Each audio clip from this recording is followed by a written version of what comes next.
Welcome to Earful of Dirt, bringing you the latest Major League Rugby news, views, and abuse. Now here are your hosts, Aaron, Dan, and Victor.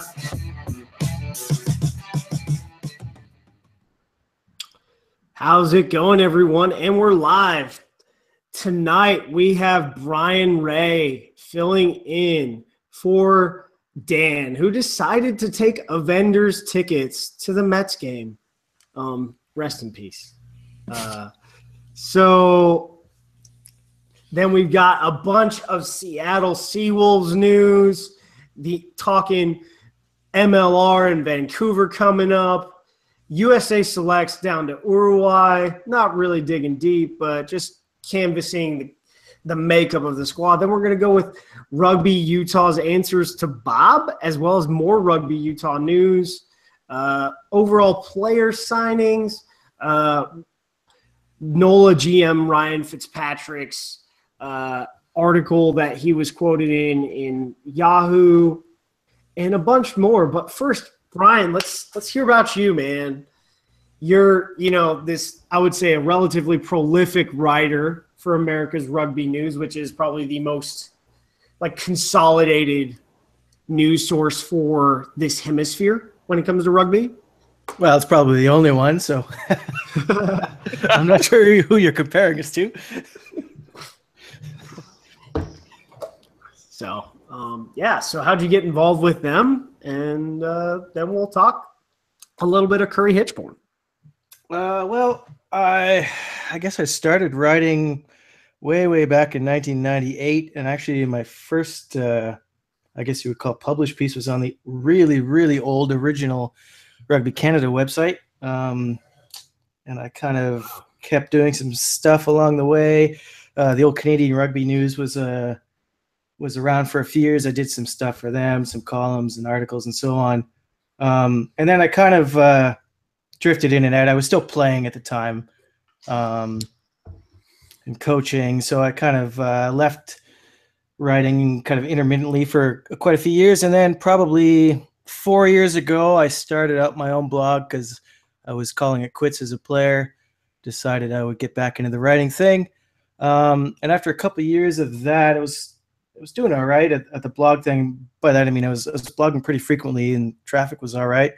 And Paul Tate, who had his own blog, the Argentina 2023 blog, he messaged me and asked if we kind of wanted to join forces, and I'd kind of been thinking about something along the same lines, coincidentally at the same time, so it seemed like a great match. And then Ted Hardy, he had his Rugby America blog, and we asked him if he wanted in on this, and there we go. America's Rugby News is born, so we've been going for, a little over 2 years now, 2 years and a couple months, I think. So, yeah, it's going all right. That's how I got in there.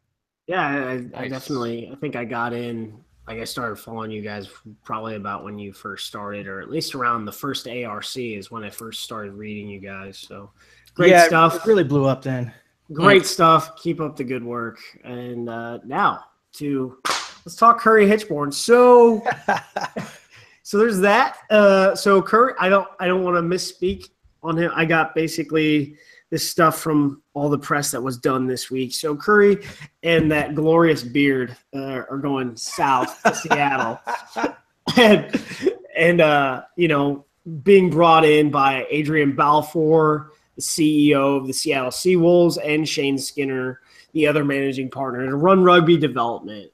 And based on the province's article, he'll remain working a little bit with North Star Rugby Academy and UBC. But as far as building staff for an academy, I love this as it really establishes connections across the border. I wonder if we'll see Canadian players joining the Seawolves because of this, specifically Raymundo Barkwell. And a small mention to Seattle will also be playing their home matches at Starfire Stadium in Tukwila, which is a pretty awesome facility. But you talked to Curry over the weekend, so what have you been hearing from him and about this new role? Well, yeah, it's interesting. The title is interesting. I think they call it Director of Rugby Development or Rugby Development Director, something like that. I spoke to him to kind of get a clear view of what he was doing. To clarify, he's not actually moving to Seattle. He's going to be working from his home in Vancouver. Okay. He's not actually going to be like a development director in the sense that he's running the academy as a boots on the ground coach. He's going to be staying with UBC. He's going to be staying with North Star Rugby. What he's doing is he's actually developing the organization. So he's kind of like an interface between players, coaches. So he's helping them right now with, I mean, he's got tons of connections throughout North America. So he's talking to players and he's talking to coaches and he's kind of helping them with the infrastructure in pretty much any way they can. So it's a different sort of role. It's kind of like he made up that title himself. What title he used? It's kind of like, so it's interesting. It's a great signing, great pickup for them. And I mean, he's a really, I don't know if you guys should get him on this podcast when he's a really passionate guy. Really interesting character. So, it's definitely really interesting to see.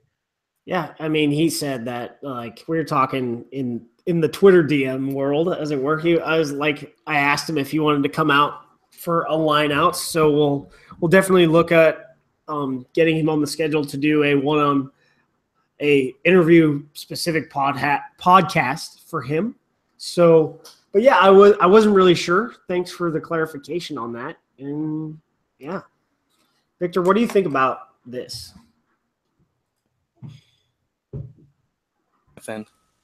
Well, sorry about that, guys.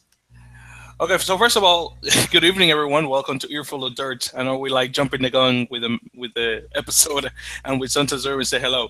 By the way, Brian, thank you for joining us, brother. Again, sorry for the jumping the gun. We didn't even say thank you for joining us, so I might as well tell you now.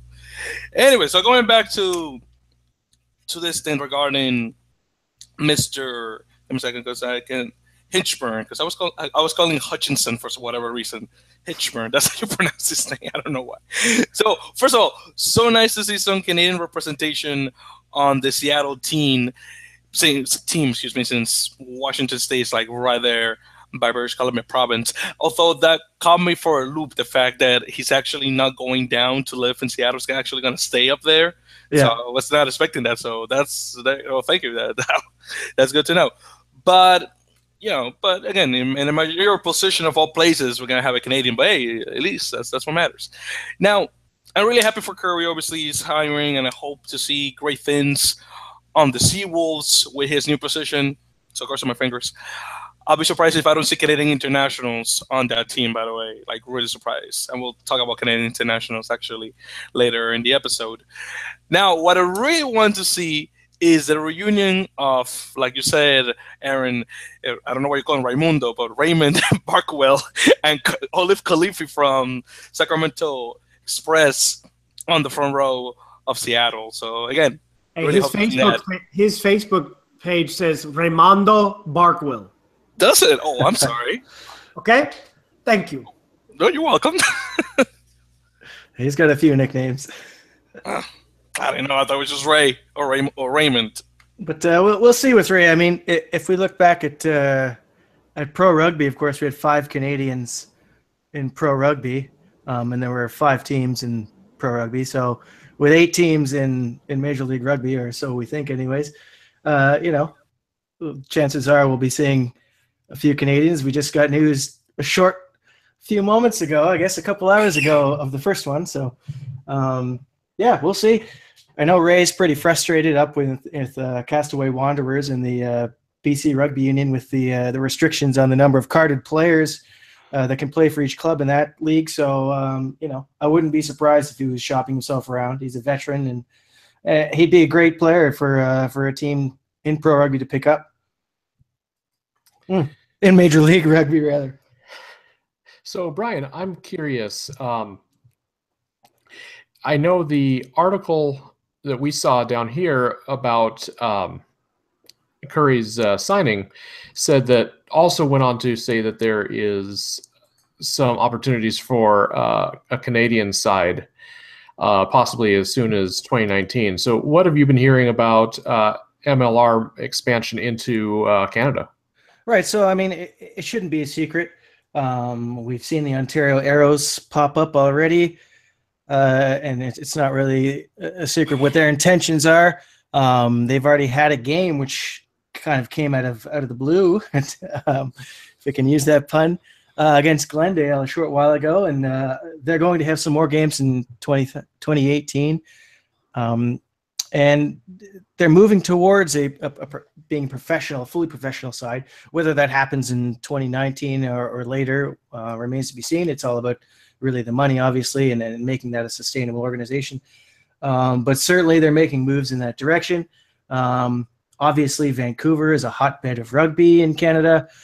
And again, they've made no secret of their desire, and now it's kind of come out. It's North Star Rugby that's driving this, which is Curry Hitchborn is the director of rugby there, and Carl Harrison is the CEO.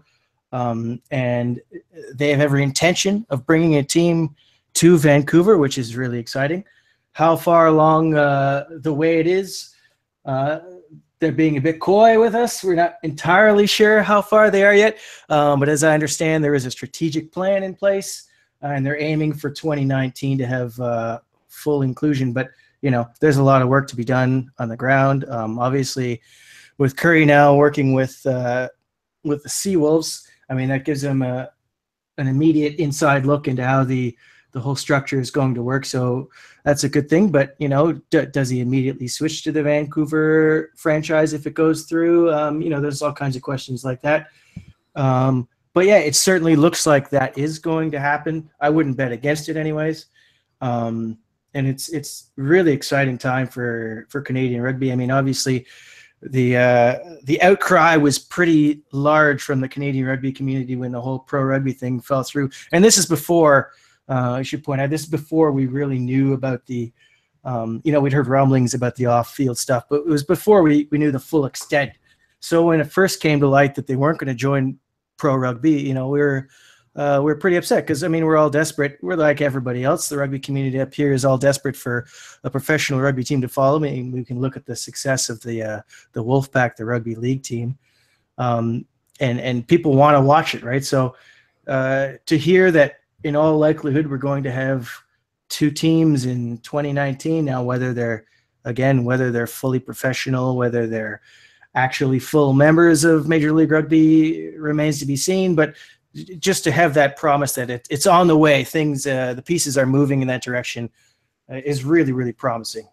Yeah. I mean, so in the same article that talked about in the province that talked about Curry Hitchborn, I would call them rumblings, but Carl Harrison basically, rather than rumor, I mean, he's quoted saying, hey, from North Star talking about specific things, specific investments that they've made.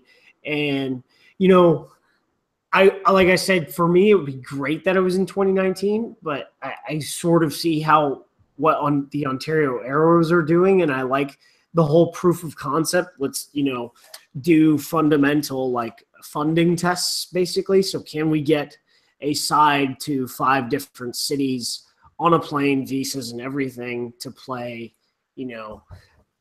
just clubs in the United States. And so far we saw the first successful match for the Arrows against the Glendale Merlins. I say it's a success, just getting everyone there and then getting back. That's what, we're cross-border competition. It's not like it's, the Saracens playing Castaway next week, which is just a normal thing. This is getting everybody on the plane 5 times, this year. And then, in BC Rugby News, which seems more like a newsletter based on how it's set up, they talked about, hey, we have information we're not going to share about this. And I'm like, don't tase me, bro. That hurts.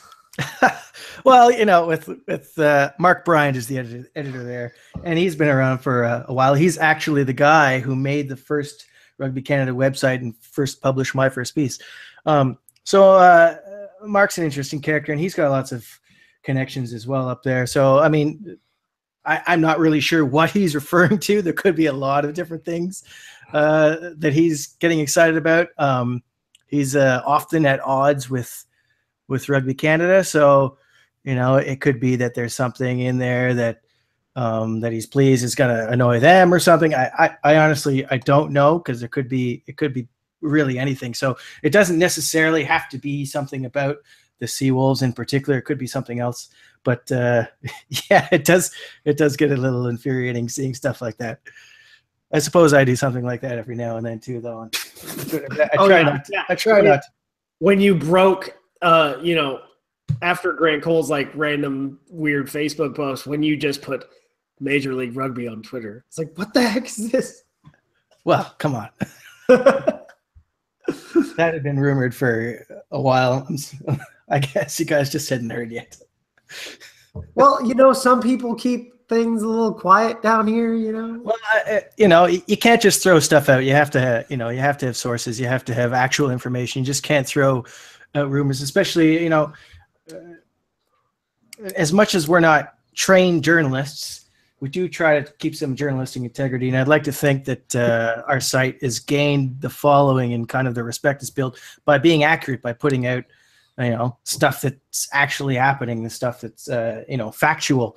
Yeah. Off the top of my head, I can't think of anything we've run that has been complete nonsense. There's a couple of little things that we got small little details wrong, but I think for the most part, what we write is factually correct, and that's important. Yeah, that's what we had that conversation when we came together. It was like, well, we sort of have to get out of the innuendo business, make sure we have multiple sources, or it's like a sure thing.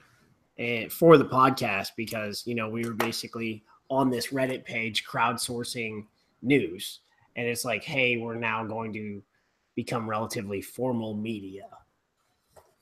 So that's still in air quotes, I'd say.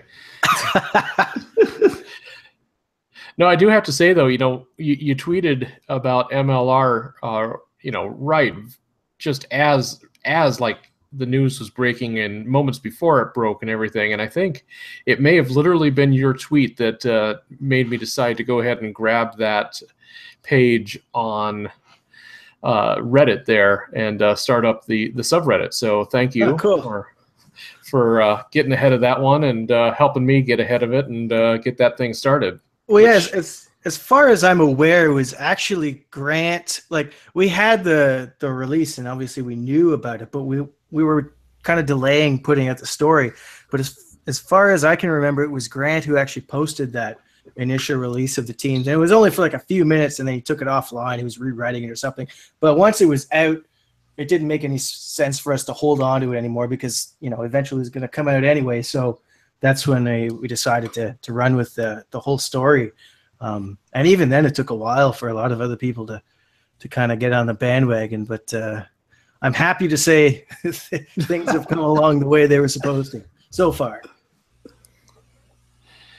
So, Victor, what do you know, my friend? Well, just to talk about talk about this thing regarding MLR coming up hopefully soon in Vancouver. I feel that things are moving so fast in this new league, guys, that I would not be surprised of seeing 4 teams joining in year 2. So again, that will be like a super expansion for such a new league, just getting 4 teams all of a sudden. Now, I really want to see Canadian teams by 2019 if possible, obviously. But if they had to slow it down for 2020, I mean, I'm all for it as long as it's the best transition possible into MLR, and hopefully have some Canadian internationals from Europe and Oceania back in the mix. Because, I mean, as much as I love having Tyler Ardren in the Chiefs, I'd rather see him back here in North America. But, of course, I do want him to play in the best team possible, and the Chiefs right now are that. But, of course, I want to see DTH back here in North America. I want to see my dude Taylor Paris back in the mix, North America too. Again, all these guys, Jeff Hassler too. I mean, just came back from injury. I mean, take that guy off the Ospreys, bring him back to North America too. So if you could bring these guys in by 2019, 2020 into a Canadian side, that'll be beautiful. Well, I highly doubt we'll be seeing Tyler Ardron anytime soon. He's down in Super Rugby. It's a bit of a step up. Of course. But I can tell you that Curry did say he's been speaking to players all over the world, so I don't know where exactly that means, but that's a bit of a tease. Hopefully he does. I think there's a lot of talent, certainly throughout the Americas. I mean, to be honest, I'd like to see we haven't really got a concrete number or even description of how they're defining import players. So, I mean, I don't even know if a Canadian player is going to be considered under there. We've heard rumors it's 5 players. I don't know if Canadian players are going to be considered overseas players. We don't know that. I'd like to see them have an exemption of some kind, or maybe another limit on America's players. And I would bracket that for kind of all the Americas, because I think there is hordes of talent in Argentina. There's talent in Chile. There's talent in Uruguay. There's talent in Central America. I mean, there's guys all over the two continents here, and I don't see why they can't bring them in. And these guys are screaming to play professional rugby. I mean, long-term vision, wouldn't it be amazing if Major League Rugby evolves as it's heading and becomes a truly North American competition? Wouldn't it be amazing to have kind of Major League Rugby up in the north and some other similar entity down in South America having the best of their players, and then having a great America's kind of final and America's World Series of Rugby or something crazy like that? I think it'd be awesome, and I think the potential is there. I think obviously it's a few years down the road, but if we can look at the explosion of rugby in a place like Mexico, there's huge talent coming through there. You know, and there's talent scattered all through the Caribbean. I mean, obviously you're not going to. I would like to point out that all of the talent on Mexico's like current U19 team is from El Paso on the north side of the border. Okay, there's like 4 dudes on the U19 team that live in El Paso. Like, it's just the potential is there. I mean, Brazil, once it catches on, there is another place where it's going to be huge. And it's already on the rise. They've got 3 academy programs working down there. Uruguay's got 80 elite players now training right now at the Estadio Charrua in Montevideo. So there's talent there. There's talent on the way. It's rising rapidly in the Americas, and it's just really promising. Really, we're seeing the birth of professional rugby in the Americas right now with Major League Rugby, and it's really, really exciting. I agree with you completely, Brian, because I was telling the guys a couple of podcasts ago that I really want MLR to be like the Major League Baseball of rugby for players in the Americas, because as someone from the Caribbean, since you were mentioning my region, I'm originally from the Dominican Republic, I know a couple of the guys in the Dominican national team that could definitely make it on an MLR side. And as you probably know, because since you're in ARN, and by the way, I almost live in that website. Let me tell you, like every day I go to that website. So definitely kudos to Ted, yourself, and of course, I guess his name is pronounced Paul because he's Brazilian. I don't think it's Paul. No, he's actually from New Zealand. Oh, really? Because he lives in Brazil, but he's from New Zealand. Oh, really? I mean, so it's just Paul. He sounds Brazilian now. I mean, he has that accent because I have heard him talk before. Right? Okay, well, I guess Paul. So yeah, you guys do a great job. So yeah, I'm gonna tell him that one. Well, there we go. So as you know, my country's team went out like first time internationally to play Turks and Caicos, Bahamas, and Bermuda. I mean, they got slaughtered. But again, promising talent in that Dominican team that we could definitely put in MLR in the future. Well, that's good to hear. I can't say I've ever seen the Dominican Republic play, but we'll put it on my list of things to do. Thank you. All right, guys. Well, I think we're going to take a quick detour off of Canadian rumors for just a minute.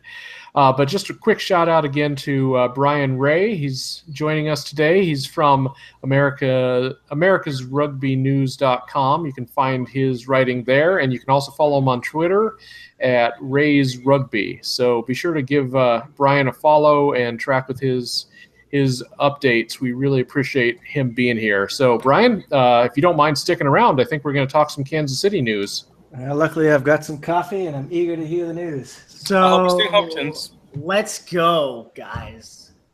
Kansas City has paid all their bonds, but they've chosen to defer to the 2019 season. Wow. Grant Cole from This Is Texas Rugby was interviewing one of the Strikers owners and one of the coaches, and they're on tape. He plans to have this video out, I think, tomorrow. Probably before he does This Is Texas Rugby live. And, I'm a bit surprised here, as they were a Super League team back in the day, and they have a pretty large program. I'm guessing they just weren't ready when it comes to physical facilities. I'm not sure. Still a bit disappointing, and I guess it makes the most sense because what was it? I guess the 15 August was like the line of demarcation for what we thought was going to be a press conference, but that's when everyone else's social media, if they weren't active, started getting very active. So, what do you got? And Kansas did not. So, yeah, exactly. If you guys don't mind, I need to take a minute and just bellyache about this because since the launch or the original announcement of the league, being down here in Iowa, I've gone from having initially 2 and then 3 and now no teams within driving distance of me. We get a little spoiled here because most of the major cities in the Midwest are 4 or 5 hours drive from us. And so I was really looking forward to catching out some Chicago matches, some Kansas City matches, and later on going up and seeing some Minneapolis matches. And I got nothing. I can drive 10 hours, 12 hours over to Denver if I want sometime, but otherwise, man, this stinks. So that's what I got to say. Sorry if I can make you feel a little bit better there, Corey. You won't be seeing any in Major League Rugby next year, but you might have some kind of rugby, elite level rugby, in that part of the world next year. After all, I can't. I'm going to have to be a tease this time, but hold your breath for the next 3 weeks, 2 or 3 weeks, and maybe you might get some fun news for you on that count. Hey, I would love it. Although it's not on Kansas City. I generally did not know about Kansas City. Playing Germany and Chicago, are we? Yeah. Well, I don't know about that. So that's a real disappointment to hear about Kansas City. So, so does this mean they're down to 7 teams then? Yes, we're now at 7. That's disappointing. Yeah. So it's more than pro, but it's been rough because remember. There was a rumor of a 10th team.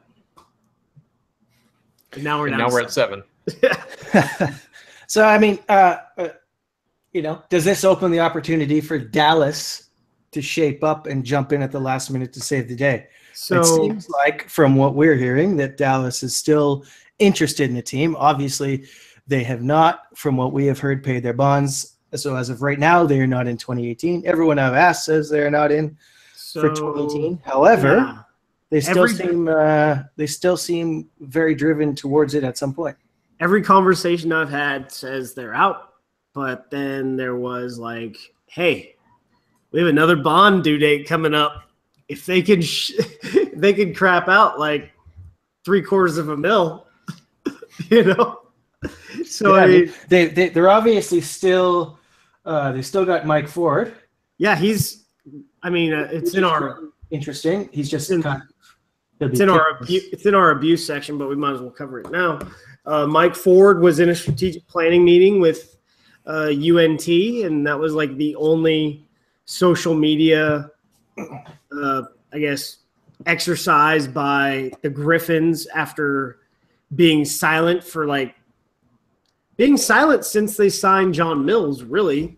So I'm sort of wondering what that's going to be. And so what is Mike Ford bringing to the table? Will we see him having financial backers, or has he brought financial backers to, gain full control of the Griffins? And, Well, it's interesting. I've kind of heard different stories on that. Maybe I should try talking to other people, but some people have suggested that money was an issue with the Griffins. Otherwise, other people said money wasn't the issue, and it's actually just a matter of not having the logistics and all their infrastructure in good enough shape to move ahead right now. So, either way, it just seems like it's not happening for 2018. But who knows? I just know if you talk to a lot of people in Dallas, Phil Cam has burned about every bridge, because we'll get into that a little bit later in the pod covering Darren Morris, but burned about every bridge there is in Dallas and burned a few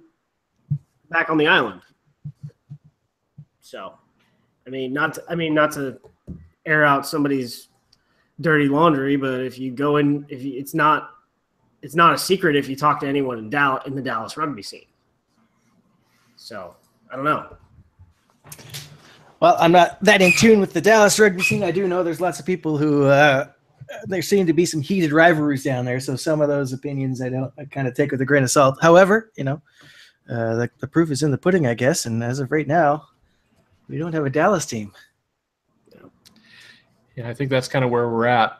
Also where we're at is we've got a hold of the roster for the selects this week, or I guess late last week that came out, and it's looking pretty stocked with some future MLRers there. What are you hearing on that, Aaron? So with I guess Paddy Ryan now being replaced by John Hayden, that gives us 13 cap players and then 27-man squad rather than 14. And Brian and I got into a bit of a discussion because he was like, I don't know who you're counting. And the reason why I had 13 originally was USAR misspelled Filikatonga's last name. They only had one L. And if you go on to the list, the master list of caps I have, there's two L's. So he actually only has one L. Really? The master cap list. Were you looking at the ESPN list? Yes. There are frequent mistakes on ESPN. You really have to know what you're looking for. Well, I mean, they also spelled USAR also spelled Ben Sema's last name Dima. So I expected, them to be wrong and not ESPN. But I'm surprised you didn't know that Filikatonga was capped off the top of your head. Do you not remember seeing him playing in the America's Rugby Championship? Just to rub it in. So yeah, of course. Like I should have known. I'm just I'm doing Control F, and it doesn't come up, and I just feel like an idiot. But it is what it is.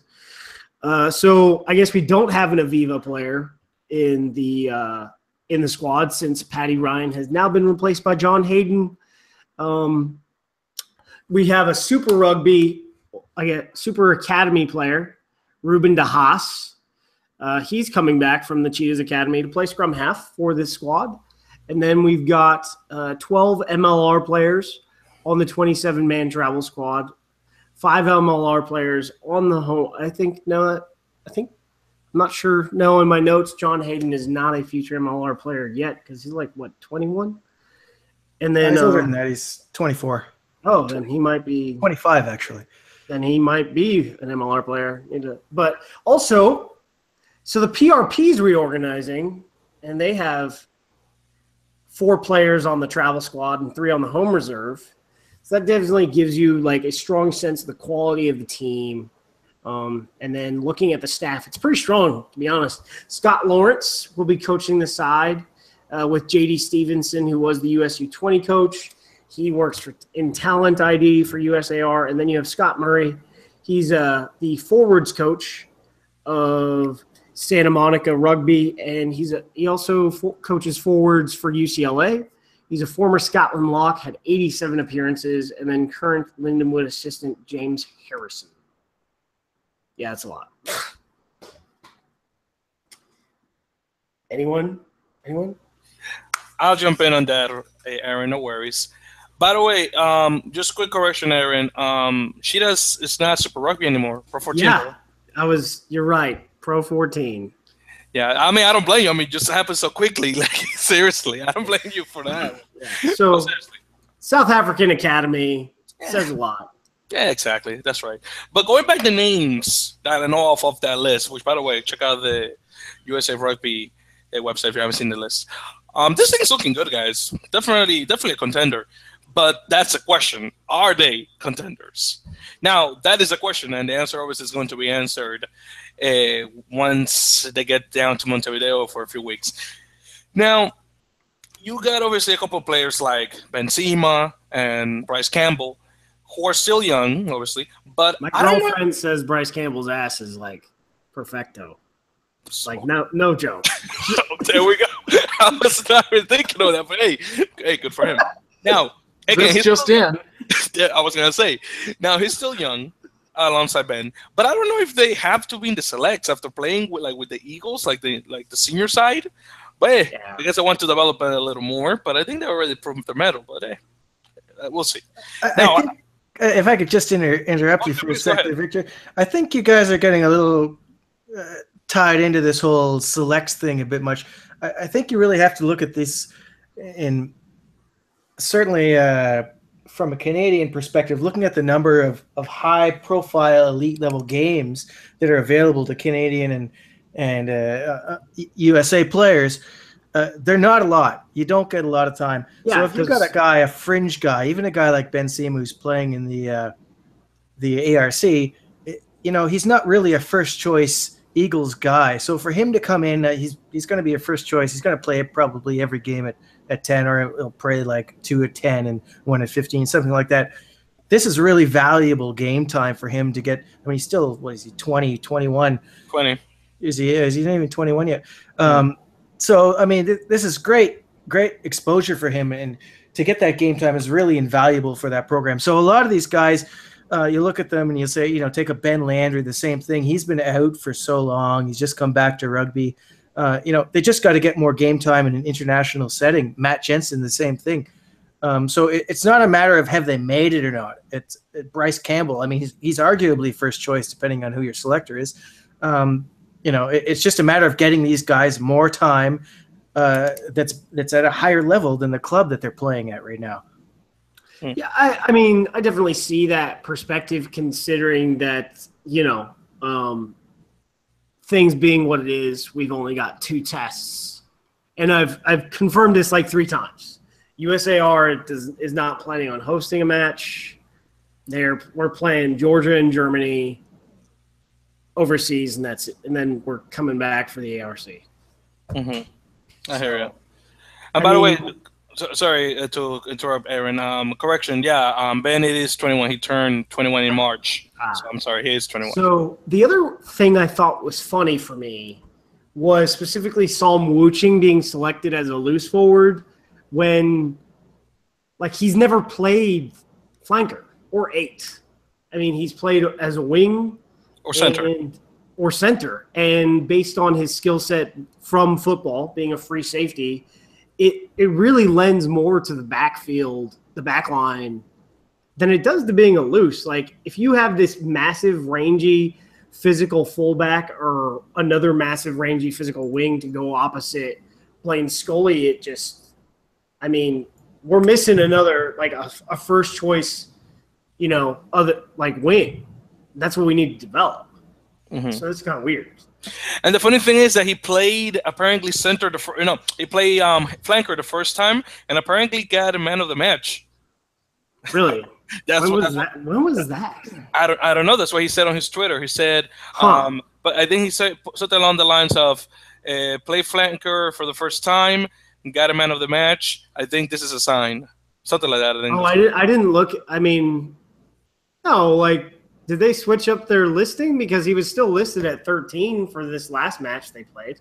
I don't know. That's what he said. I played flanker for the first time. He got a man of the match. All right, whatever. Do what you're going to do. Yeah, good for him. Now, I'm happy to see Wushin in that select side. And also Zach Pagilinen. I can never get his Pangilinan. Pangilinan. Thank you. I don't deal with a lot of people from Guam, so I don't know how you pronounce those Guamanian last names. But yeah, Pangilinan, whatever. Like Spanish? Most of them do have Spanish last names because one used to be a former Spanish colony. But Pangilinan is definitely not Spanish. If anything, that's probably Filipino because the Philippines are right there by Guam anyway. But yeah, happy to see the 2 of them. Also, again, Ruben De Haas, also happy to see him in that roster as well.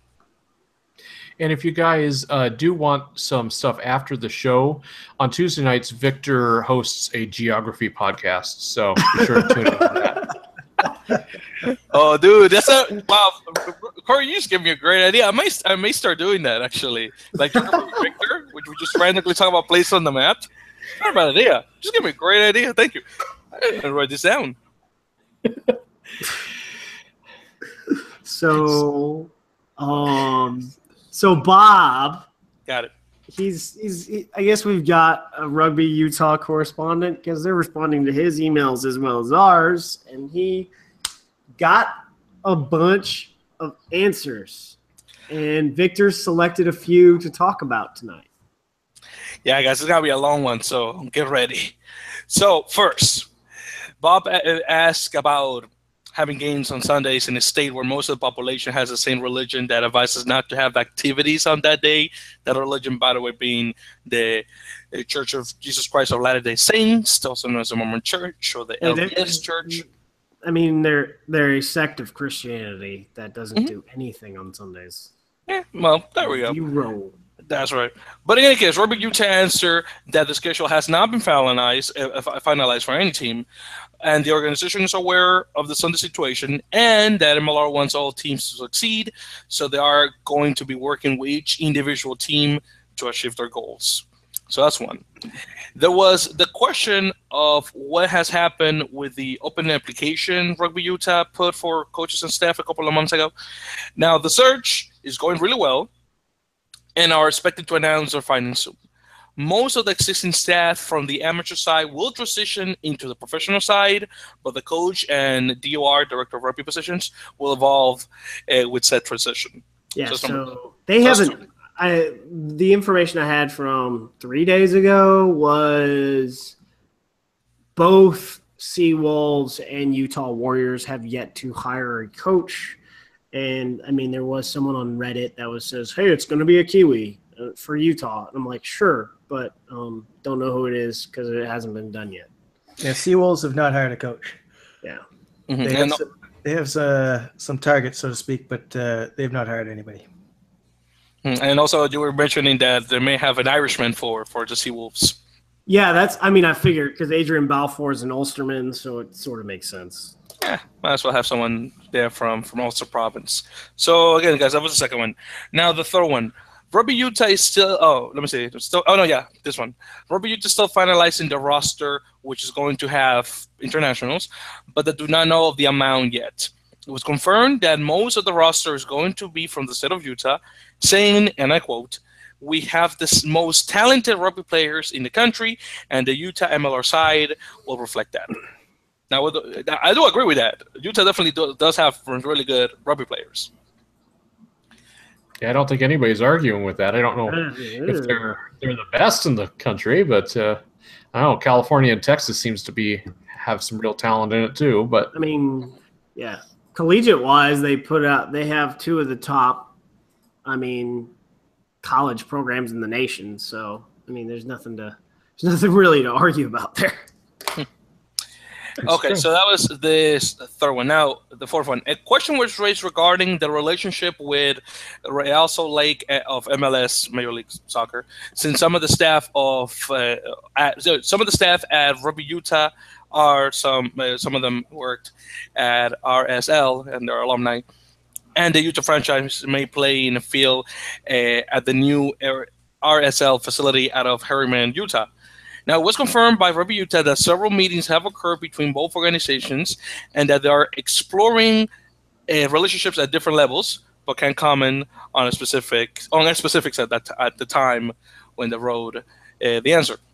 Now, finally, there were other questions asked, which you can read obviously on the Reddit thread. But we're going to just end with a question regarding rebranding the team, like Austin Elite and Seattle Seawolves did. Now, the answer was change is coming. And Rugby Utah posted on social media an image of a logo with the date of today, September 25th. And it has been unveiled that the Rugby Utah selects are indeed going to be called the Warriors, as we mentioned previously. Now, the website is warriorsrugby.com. And the team logo and jersey design are beautiful, by the way, in my opinion. So overall, Rugby Utah has thrown very juicy details at this week's podcast. So the floor is yours, everyone. So, we called that one. Yay. But I know for a fact that they have at least one foreign player coming in.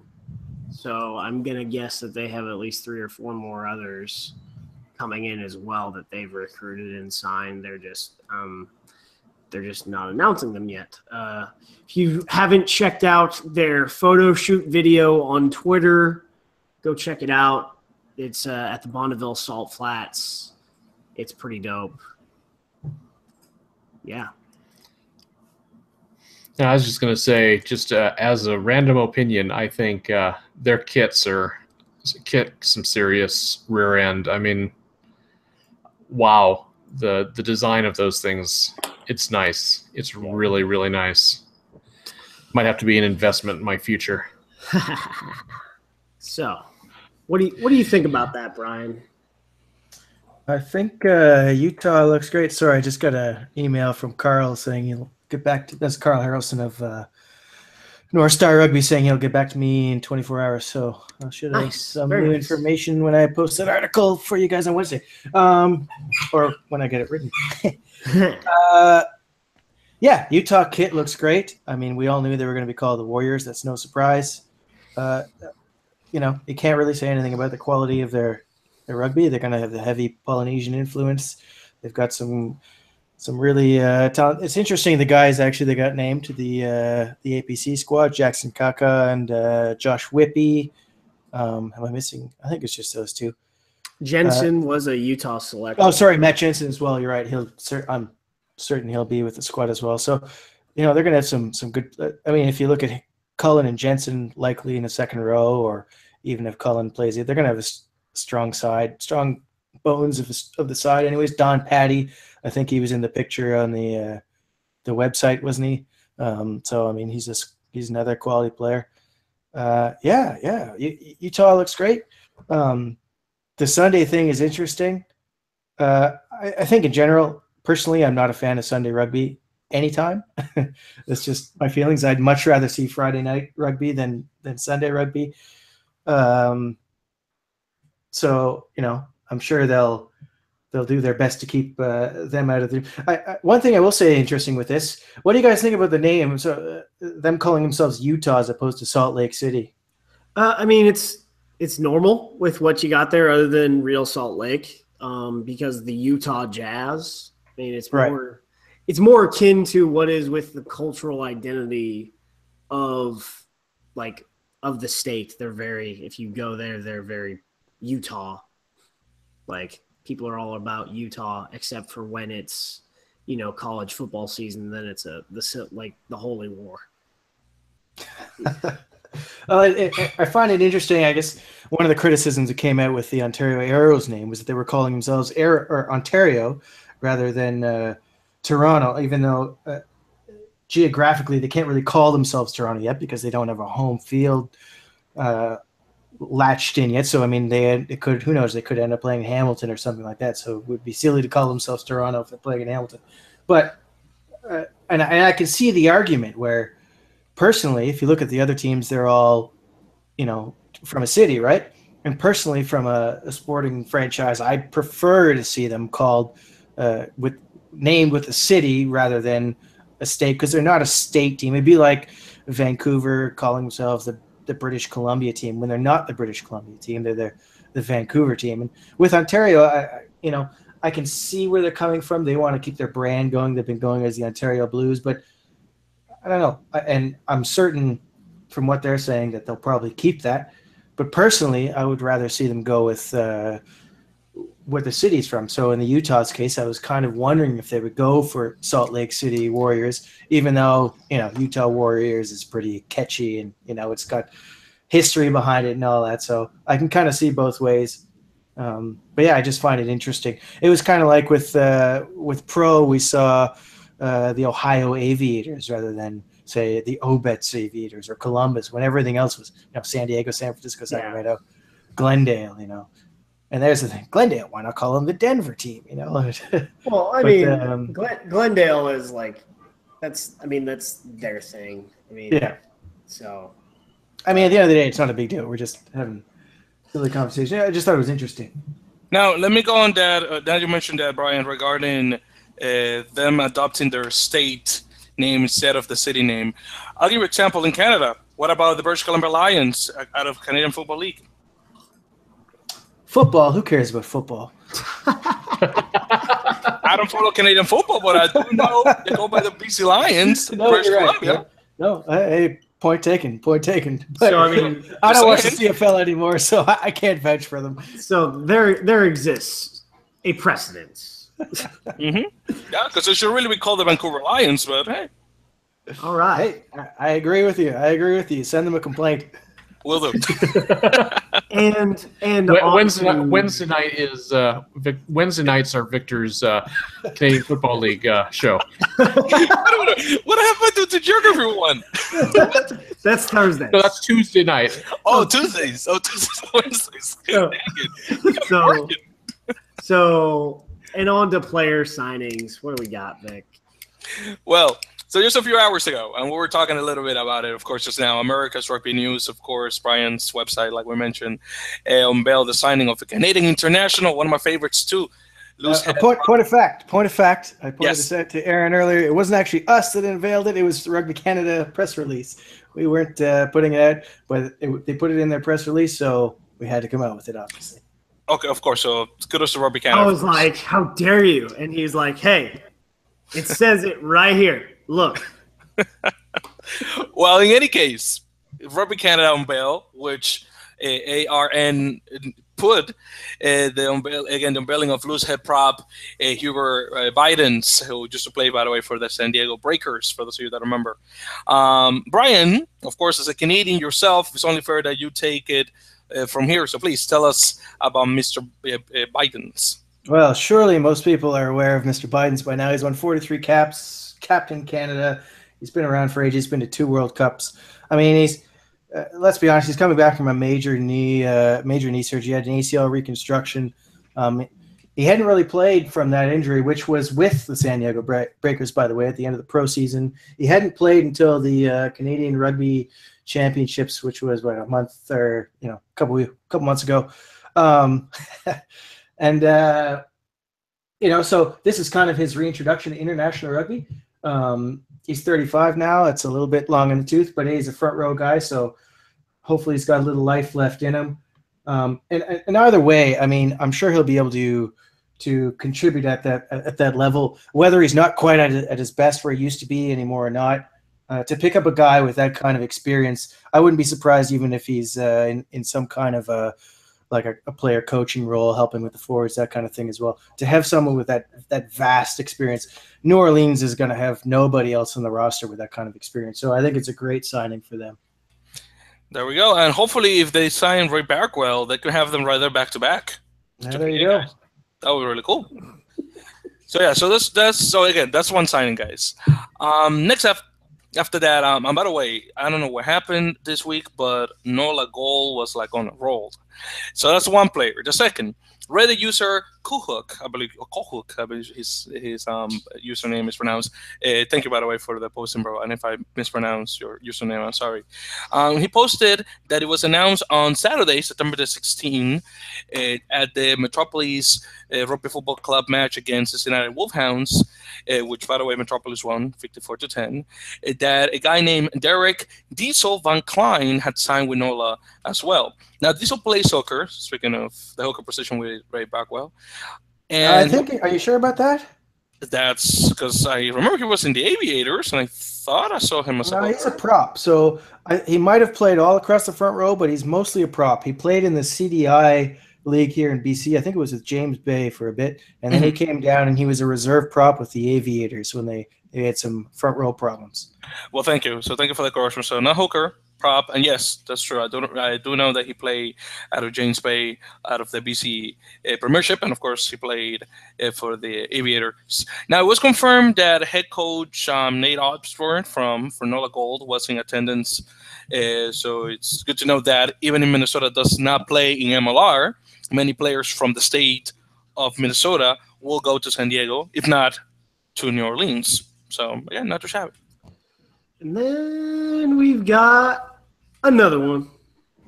So the last one tonight, unless, I check Reddit in a minute and there's another signing, we've got Testimony Tangawia, goes by Moni, has also signed with NOLA Gold Rugby. He's hailing from good old Oakland, California. He's of Tongan descent. Currently, he's a very physical center from Life West Rugby. Big guy. Like when they beat the Austin Blacks last May. Well, no, in May 2016, in the national playoff, that was huge.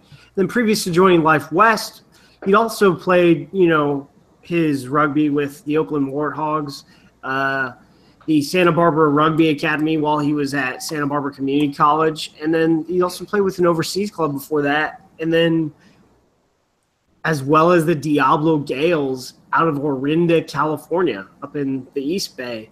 If you followed the Islanders versus Saracens, he was a reserve wearing number 22. And in the match, he's 6'2", 215. So he's a big boy. Selected back of the year for the season that he was with the Santa Barbara Rugby Academy. And, you know, when I asked our boys up in the Bay, Derek Sagehorn from This Is American Rugby, he goes, the Life West prop? So apparently Moni has also played prop a few times. So take that for what you will. Okay, go right ahead, guys. Start talking. Corey, Brian, go ahead, guys. I have no thoughts on this subject. I'm pretty sure that he hasn't played prop before. I think. I don't know. Derek was like the Life West prop? Question mark. No, but I mean, I'm just talking about in general the three signings, the three-peat, if you want to call it that, of Nola Gold. It's probably been a little quiet, maybe in the past week. I mean, well, 3 signings. I guess before that, Sebastian Kahn was a couple weeks ago now, I guess. I think we'll see it heating up now. I mean, we've been saying kind of for a while, oh, you know, it'll be soon. But now, I mean, we're almost in October, right? So, and teams are going to start coming together. We've seen Houston, and they're doing a really impressive social media push right now, showing all their players in training. They've been through orientation week and all that. So I think we'll start to hear signings. Certainly now that Curry is in place with the Seawolves, that'll start to be their whole plan will be put in motion a lot quicker now. So we'll start to see signings in the next couple weeks, I would think. So yeah, I mean, here's the thing. Austin Huns have said they're going to announce their first real sign. I mean, it's kind of a weird thing. I mean, I think we can all assume we know a bunch of the players from the Huns are going to jump over there. So I don't know. Any guesses who this first official signing is going to be? Is it going to be something lame like Todd Clever or something? Austin Elite Rugby has confirmed that Todd Clever has retired from being a professional play and they said this on Twitter. I was like, what? So really? Todd's transitioned to his owner role, and now I would say he's on his celebrity tens career, going down to, you know, South Africa, and then just recently Aspen Rugger Fest. So that's interesting. So he's just gonna. Okay. I'm very surprised at that, but you know, life happens. But I mean, I know that Spike Davis has been seen in and around Dallas, Texas, and I would like to see him picked up because he needs to play. Mm-hmm. Completely agree. So, I mean, it looked like someone with not a whole lot of melanin in their skin and some blonde hair. That's based on a black and white photo.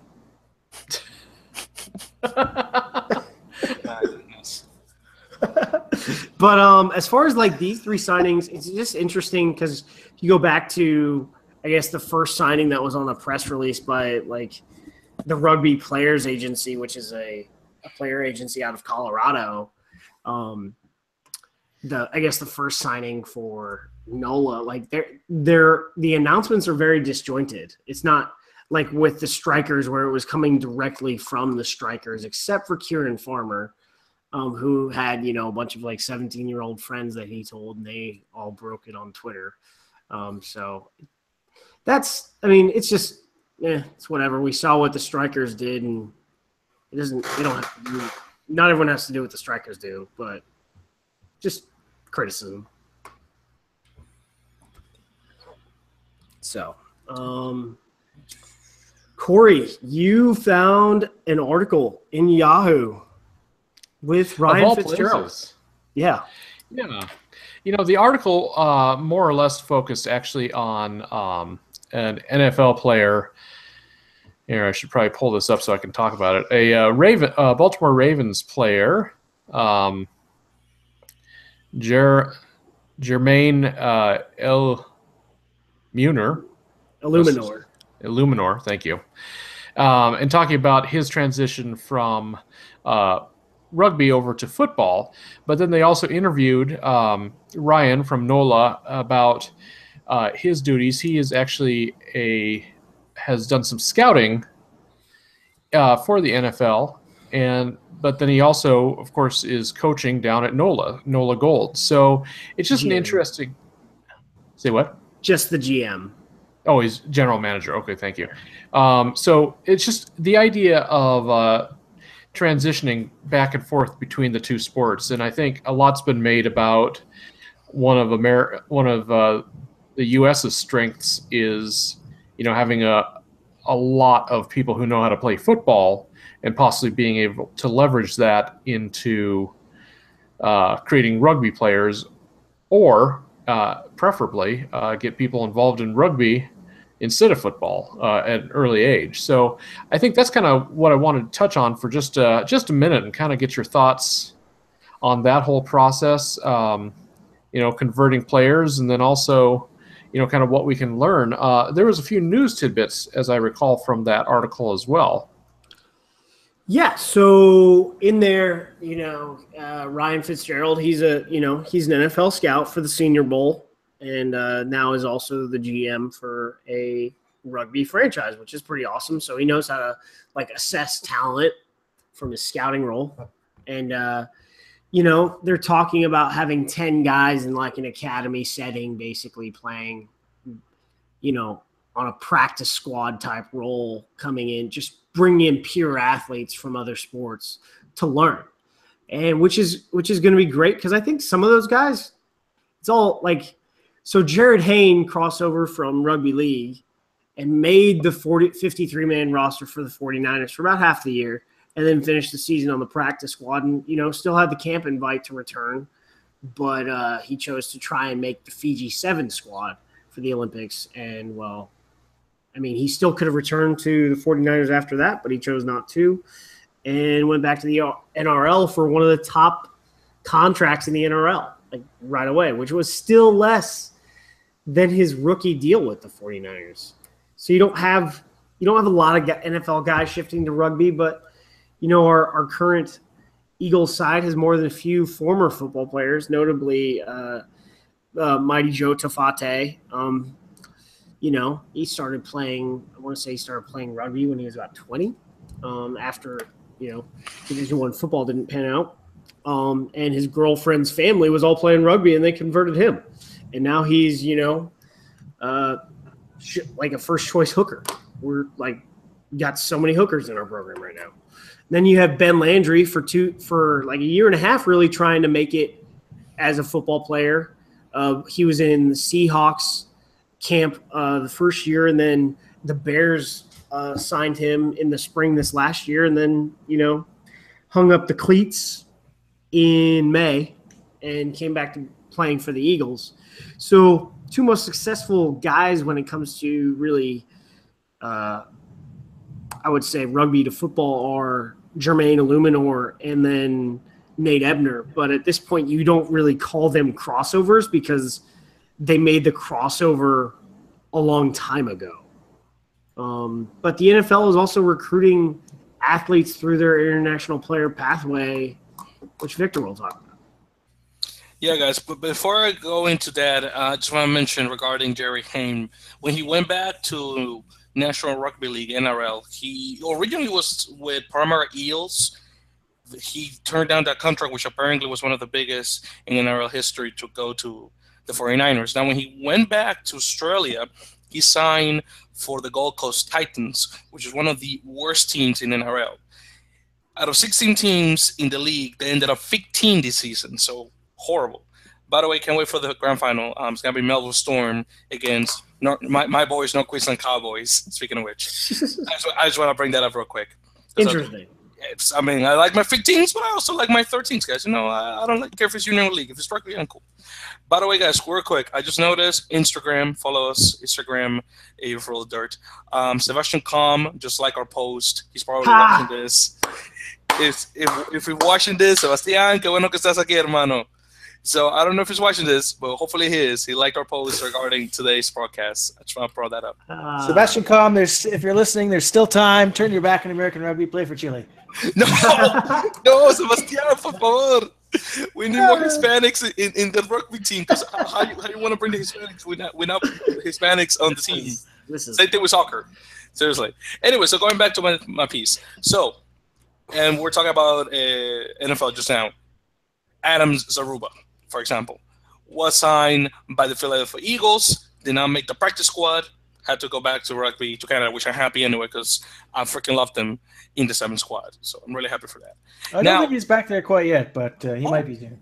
Okay, well, there we go. I know they have a spot open for him, but I don't think he's reported for any practices or anything yet. I think he's still kind of deciding whether he's going to chase, whether he's going to do the Ben Landry thing and chase a contract or recommit. But to my knowledge, anyways, he isn't back training with the side just yet. I hope he is. I hope he does soon. So do I. Now, going back with that says a lot because of the international player pathway. It creates an exception to a certain extent. Now, in that same respect, Alex Gray, who used to play, by the way, for the England's 7 squad, he's still with Atlanta. So I guess it's doing a lot better than Adam did. Now, we're going to see more and more players jumping from code to code, as in from American football to rugby football and back. At least that's my expectation. Now, whether all of them are going to be successful, obviously, I do not know. I'm just guessing up to this point. I mean, here's the reality: being a football player, and Ray and I'll talk about playbooks, here and there, but there is a massive difference. Even though the balls are both egg-shaped, there's just a massive difference between rugby and football. It takes, just like it takes years to get good at rugby, it takes years to get good at football, even when you've got an elite mind and an elite body. So, I mean, you've got 2 complicated sports that are just different, but they have a ball that's shaped similar. So, I gotcha. Yeah, Brian, what do you think? I mean, you've got 3-down football north of the border. So, I mean, how many guys have made that transition up there? None. Well, that says a lot, right? We had Jordan Wilson-Ross, who's the outside back for the Ontario Blues and out with James Bay. He went and he got a trial. He was a very good collegiate football player. He went and got a trial. I think it was the Saskatchewan Roughriders. Didn't quite make it. Not really a big surprise. We had one of the Roughriders come over and play for the Sevens. For the life of me, I can't remember his name off the top of my head. And he went down and he actually dressed for was it Tavon Campbell? What was his name? Doesn't matter. It's not important. So he went out and it was just obviously he was a great athlete, but he's going the other way, right? I mean, you have to look at this in terms of athletics. Really, the guys who are playing pro football in the NFL and probably even CFL, the athletes are superior to what we've got in North America in rugby. I mean, I don't think there's any real argument there the other way. You get a guy like Zaruba, okay, but Zaruba's a Sevens guy. And Sevens players, you can look at, say, Perry Baker. Those guys tend to be a little bit better athletes, where the 15s is a little bit more of a technical game, so there's less room for that. You need more of the specialist kind of players. You'll get a freak guy in the wing like a Jonah Lamu back in the day. But, you just don't, in general, find the same kind of guys who are, I mean, even the running backs are huge in the NFL, right? I mean, you're not going to get in there unless you're 230, 240 pounds. And if you're, that big and that fast, chances are you've already been scouted by somebody in the NFL. So I don't know. I don't see a lot of crossover, to be honest. I see more coming the other way from football to rugby, and the guys who don't quite make it to the NFL. And to be honest, I think those are the guys who should be targeted by rugby scouts to come over and play. I think they'd be a great fit in Major League. I think we've seen a couple of them, not necessarily NFL talents, but a couple of the guys sign up for the Houston Strikers already outside in the outside backs. Yeah, like what was it? Fat Hill Jr. Right. And then I forget.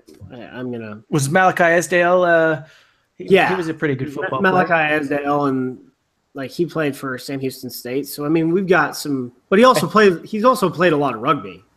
So, okay, I wasn't sure on his rugby. Or a guy like I know Najee Bassoon was spotted playing some rugby in the summer. Was he not? So Najee Bassoon. Interesting thing about him. First game of the season, right? I don't know how they handled it, but OU's rugby game, scored a try on Friday night, and then suited up for OU's football game the next day and had like 3 carries. So there's that. But, That's right, he did it, but he did it. Yeah, I mean he did it. So there's a few guys out there. I mean, like you're on a top Division I team and you're able to play rugby. You've got the fitness. You've got the fitness. Now it's just working on. Well, the other obvious major difference is the money. I mean, there's no comparison, right? Unless you're in some big, huge European contract, working for Boujalal in Toulon or one of these huge clubs, you're not making anywhere close to the same money that these guys, even on a practice roster in the NFL, are making. So the financial rewards for pursuing football are far greater. However, the chances of actually making it are smaller, right? So it's, it's a decision that these guys have to make. And by the way, Brian, that guy you were trying to remember from the Rough Riders that was trying out for the Sevens, Tavon Campbell. Right, yeah, so I was right, okay. Mm-hmm. So.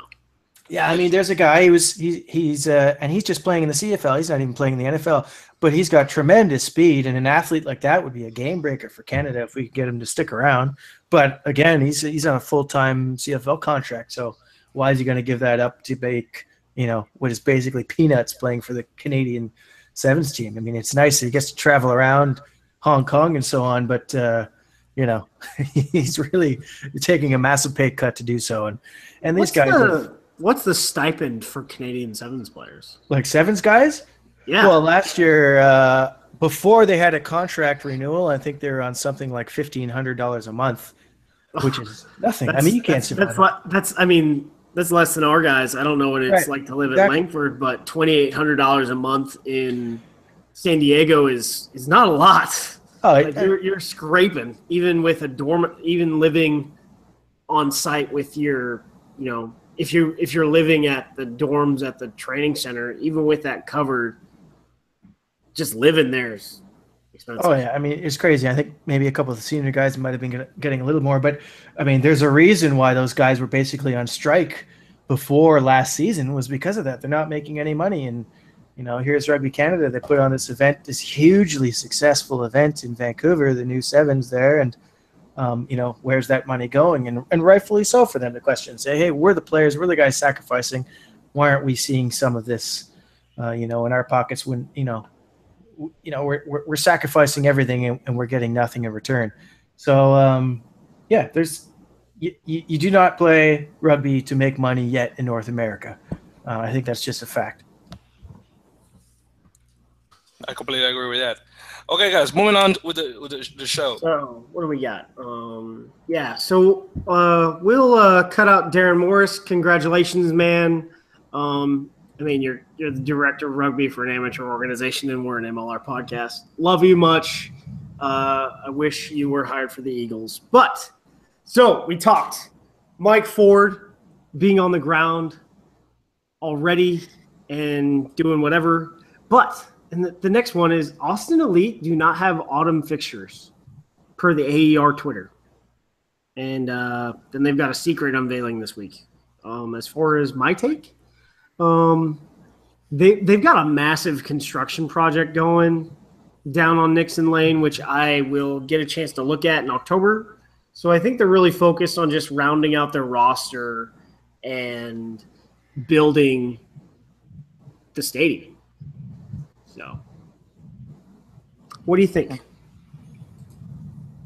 Brian? Time to wait. Is it? Or Corey? Time to wait.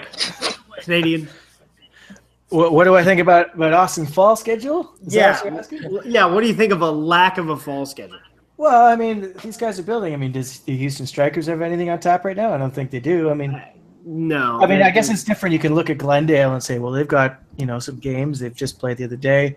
But, I mean, who are they playing? They're playing Mystic River. They're winning by, 60 points, something like that. I mean, these are essentially just warm-up preseason games, right? So I don't think it's really we should be expecting any of these teams to be playing anybody in the fall until January, really. I don't think we can expect to see next to anything. And I don't think it's a problem, to be honest. These guys have got to do their preseason training. Most of these teams are still being pieced together. I mean, they don't even have their full complement of players. Some of these guys, who know? I mean, how many players does New Orleans actually have right now? As far as we know, like maybe 10. Exactly, right? So, they might have more. That obviously they have more on the way that they haven't told us, but they don't have full squads yet. They got to train together. They have infrastructure to build. I don't expect to see any games we get from now until January, I think, are a bonus, which is why I thought that Ontario-Glendale game was a bit of a surprise to have that early. But, I mean, there was a reason for that. But, so it doesn't bother me at all that Austin doesn't have anything lined up. Cool. Corey. Yeah, just kind of echoing what everybody else said. I think as far as the teams go, I think we're going to see some more announcements, and maybe we'll get something resembling a preseason going. But really, right now, it's just kind of a run for the regular season next spring. So they've got a lot of teams have a lot of work to do between, really in the next 4 months, which isn't a lot of time when you're trying to build a professional organization. So, some of them who are a little bit further ahead have the opportunity to do some of these matches early. And obviously, when you're dealing with Saracens, or you're dealing with AER, or you're dealing with Glendale, these are established clubs that literally half the team is playing on the club side, and they're just going to transition them straight to the pro side. So, Strikers, I think, are the most impressive out of this bunch, just because they're the ones that have built it from scratch, and they're going to be doing some of these special events coming up here in the next few months. So that's really cool. That's about all I got to say about that. But unless anybody has anything else to add, I think yes. Yeah, I'll jump in real quick, guys, because I know we had to move the show along. You got the tweet of the week. Let's just get to it. What? Let me just mention this. I just gotta mention this real quick, guys, and then I'm gonna jump into the tweet. Okay, so because we mentioned before about my forts is sticking around Dallas. I guess it's good that he's getting paid, quote unquote. I guess like with stocks of the Griffins. Because that way, obviously, that way he can stay. But again, we'll see. Hopefully, he's gonna do something else in the meantime to keep himself busy. Now, as for Austin, now the players that they have in the hunts, obviously, they can remain there until they get things finished with the AER, and then they can successfully transition into the 2018 season. So I guess not having games it's okay, because they're going to start playing next year anyway. And plus, you got the guys in the hunts, most of the team, so they can play for the hunts. Now, in regards to the new signing that they're apparently going to unveil, which I really wanted to do it today so we could talk about it. I really hope it's Spike Davis, because, I mean, again, like we mentioned before, Aaron Spike Davis, not Aaron, so that way he can get back to the beautiful state of Texans. And hopefully, a couple of years later, he can go and transition to a team in Oaks, Ohio, so he can go back to the Fortress. So, of course, my figures that happens. But yeah. He's from, Texas, man. I know he is, but I know him from the Aviators. I don't really want him back to Ohio. I definitely want him back to the Fortress. All right. Let's talk about this thing you found. Yes. So, guys, let's go to the tweet or twig of the week. I really like twig of the week. I'm probably gonna name it as twig. So no, the twit is a person on the podcast that gets nominated for being the biggest dick. Oh, okay, there we go. On Twitter. I think that's gonna be Dan this week. It's gotta be Dan because he didn't show up. Hey, it's okay. So some of us have to go and watch the Mets lose, but it's what it is. So anyway, since Dan is obviously not here, I'll take over the reins of the segment. Now, today's tweet of the week comes from a gentleman named, I believe his name is pronounced Qasim or Qasim Rashid. Comes from his Twitter account. And this was retweeted by Tier 2 and 3 Rugby, which is, by the way, a really good website. I recommend it, tier2rugby.com. Now, the tweet says, and I quote, "Dads can barely hold kids when merely watching sports. Iranian mom holds her baby while coaching her rugby team. Fist bump emoji, fire emoji." And then it's followed by a video of said coach with her team around her. All of the players and the coach are wearing hijabs, which is already badass in itself in such a religious country like Iran, on top of obviously being rugby players. And by the way, a salute to all Muslim women in rugby, especially those that wear hijabs while playing, trying to keep it modest, but obviously you don't want to lose that physicality out of the game. So I find it to be really cool, by the way, that not only the fact that Iran plays rugby, which I knew they do, but I didn't know the women did, and let alone them playing with hijabs. So it's really cool. So again, guys, your thoughts?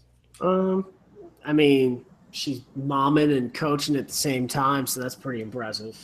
And she brought the baby with her to the team, and they were helping her out with the baby too. On top of that, that's funny. So Brian, Corey, go ahead, guys. What do you say about that? I think that's awesome. About the only thing I'd say about that is I think it's time for questions from Bob. Boom. Boom. Poor Brian. You didn't even let him answer. I got nothing to say on that one. Okay, beautiful. So questions from Bob. Let's go. Moving it along. Okay, questions from Bob this week. First up, Bob wants to know, that again is Bob Boberson from reddit.com/r/MLRugby, if you hadn't heard. Yeah, I heard a rumor that his name isn't actually Bob. Yeah. We've heard that too. I think it's Robert. This week his question is, who will have the best tailgating scene in MLR? And I know this one kind of sparked some conversations offline. What do you guys think? So I'm going to go with Houston or New Orleans. And for both, there's going to be just plenty of barbecue and plenty of Cajun food. So you're gonna leave well marbled from them. Now, just to go on a different tangent, I'll go with Austin. Now, I have been told by someone that the Denver's food choice is mountain oysters, but I'm not sure how big the tailgate scene is in Colorado as opposed to Texas that is famous for those. So I'll go to Austin. I mean, the tailgate scene in Colorado is probably just as much about anything when it comes to like football. But I mean, there's the only quintessential cuisine from Colorado is like Rocky Mountain oysters. So there we go. I feel like most of the tailgating in Colorado would be Munchie based. Just let that one sit there. I really struggle to see how one of the Texas teams isn't winning this by a landslide, to be honest. And where's Grant? In Austin? Houston. Sorry, yeah, Houston, my mistake. I mean, come on. Grant himself would be putting on the biggest party, I would think. I think Grant's probably going to feed me some chili when I go down to Houston in October, and it's probably gonna taste great. It's probably gonna kill me at the same time. That would be amazing, though. I'd take a bowl of Grant chili anytime. All right, so moving on. Samo3 is curious, where will San Diego be playing? And he suggests, is this possibly the Torero Stadium? I mean, is there like any other? I mean, that's the most suitable location. Maybe a high school stadium locally. until this NASL stadium gets built, I don't know where else they would play. Yeah, I don't see any other place but Torero. Yeah, that seems to be the answer. Torero, or if they can throw up something quickly. But yeah, there's nowhere else really. Well, you ain't throwing up anything quickly in California, like codes and permits and. So, Samo, it sounds like you answered your own question, my friend. But thanks for asking it anyway. We're gonna steal one actually from Grant's Facebook page over at This Is Texas Rugby. So Chris Howard asked, will MLR players be released to play in the Club Sevens? So my answer is like, why? They're professional players, and the intent is to do this right from the day one.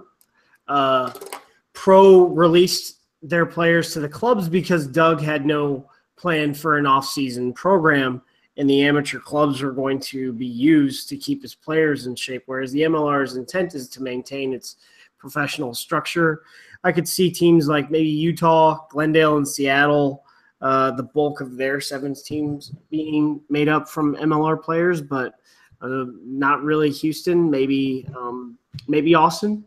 But if done, eventually I'd like to not really see them released, but I'd like to see a MLR Sevens tournament weekend, much like they have in the Premiership. I completely agree with that, dude. I would definitely love to see that as well. Now, I would assume that teams will be released for the amateur sites where those players came from. But again, like you said, Aaron, those players are now professional. I mean, why would you release them? Now, of course, unless MLR teams compete in the tournament, and then things obviously go well anyway. I can't see why they would do that. I think if they're going to release players, it'll be a player who needs game time. Otherwise, it makes no sense to me why you would be releasing them. Especially, sevens. What? Okay, you guys like the Club Sevens. Why do these clubs care about the Club Sevens? Why do these the pro sides care about it? If I was in their shoes, there's no way I would be releasing a player for that if I'm paying them money to prepare for my club. Well, Club Sevens is one thing, but Super Sevens is another. You brought it up. Yeah. I saw that in the magazine on Twitter. Someone, I don't know what magazine they put an ad in, but I just know that it's not happening. At least from what I've seen. All right, guys. Well, I think that just about wraps us up for the week. Once again, I want to give a big thanks to Bryan Ray for joining us. He is, once again, with americasrugbynews.com, and you can find him on Twitter at Ray's Rugby. So be sure to check him out, check out his stuff. Bryan, thank you so much for spending the last hour and a half with us. Yeah, thanks, guys. It was a pleasure. I had a lot of fun, and thanks for Dan for skipping out. Hey, you're welcome to we'll kick him off the air anytime if you want to join us. Just let us know. We'll see once I get some, maybe another month down the line when some crazy stuff happens, we'll make another guest appearance. That would be fantastic.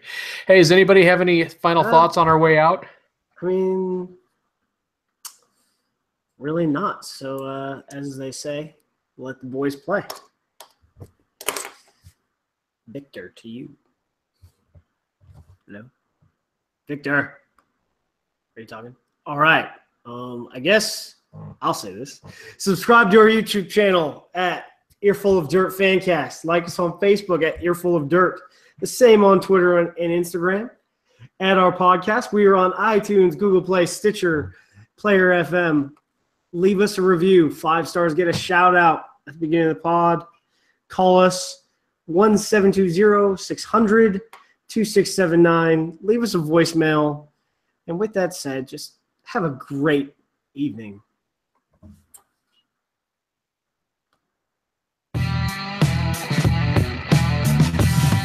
Connect with Earful of Dirt anytime. We're on Facebook and Twitter as Earful of Dirt. You can email us at earfulofdirt@gmail.com or call and leave us a voicemail at 720-600-2679. Until next time, for Aaron, Dan, and Victor, I'm Corey. Thanks for joining us.